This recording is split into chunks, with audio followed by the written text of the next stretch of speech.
Hello and welcome to the video. In this video we'll learn about how to do ophthalmology for FMG going students. So total 5 point है जिनको हमें ध्यान रखना है before going for FMG.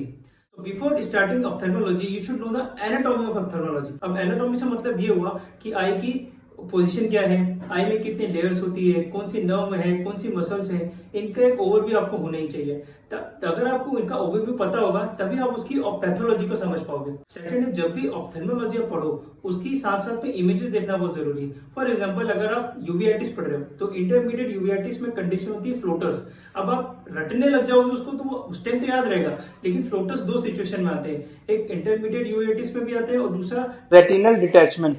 तो आपको अगर फ्लोटर्स याद नहीं होगा तो आप कंफ्यूज होगा दोनों में। तो इसीलिए जब भी आप कोई पैथोलॉजी पढ़ो उसकी इमेज पढ़ना बहुत जरूरी है। तो ophthalmology is all about images, theory के साथ साथ उसकी इमेजेस साथ में देखते जाओ। Third is important topics.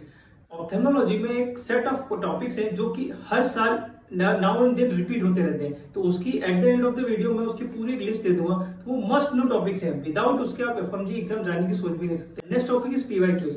अब ऑप्थेल्मोलॉजी ऐसा टॉपिक है जो कि बहुत ही इजी है याद करने के लिए, लेकिन प्रॉब्लम ये आती है कि हम उसको अच्छे से पढ़ते नहीं है, तरीके से करते नहीं है। अब तरीका मैंने ऑलरेडी बताया कि उसकी इमेजेस के साथ साथ में उसको पढ़ो, उसकी एनाटॉमी अच्छे से पढ़ो तो वो पैथोलॉजी समझने में आसानी हो जाती है।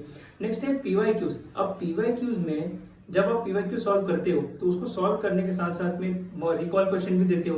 अब रिकॉल क्वेश्चन में जो चीज गलत हो जाए या फिर पीवाईक्यूज में बार बार रिपीट हो रही है उसको अपने नोट्स में डिनोट करना बहुत जरूरी है। अगर आप उसको नोट करके रखोगे तो जब भी आप रिवाइज करोगे वो आंखों के सामने से गुजरेगा और वो अच्छे से याद रहेगा।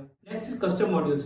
कस्टम मॉड्यूल एवरीडे सॉल्व करना बहुत जरूरी है। आप दो तरह से कस्टम मॉड्यूल को यूज कर सकते हो। पहला, अब अगर आप ऑप्थेल्मोलॉजी पढ़ रहे हो तो ऑप्थेल्मोलॉजी के टॉपिक जो आपने दिन में पढ़े उसका एक at the end of the day आप उसका कस्टम मॉड्यूल करो, और दूसरा पीवाईक्यूज के कस्टम मॉड्यूल बहुत जरूरी है। अब कुछ ऐसे टॉपिक्स है ऑप्थेल्मो में जो हर साल रिपीट ऑलमोस्ट रिपीट होते हैं, जैसे कंजेनिटल एलएनडीओ, nasolacrimal duct obstruction, uveitis, lens dislocation, cataracts, type of cataracts, Wilson disease, Kayser Fleischer ring, orbital trauma में इंफीरियर वॉल का डैमेज, ब्लोआउट फ्रैक्चर में। तो ये कुछ इंपॉर्टेंट टॉपिक्स हैं जो हर साल रिपीट होते हैं। तो these are some important topics जो मस्ट टॉपिक्स हैं। इसको अच्छे से नोट डाउन करिए, टिक लगा लीजिए, और इसको बिना पढ़े एग्जाम में जाना बिल्कुल भी अच्छी बात नहीं होगी। So please have a note and इसको अच्छे से लिख लो। अगर आप इस तरह से ऑप्थेल्मोलॉजी को करोगे तो ऑप्थेल्मोलॉजी में आपकी ग्रिप अच्छी होगी और आपकी स्कोर भी 100% इंप्रूव होगा।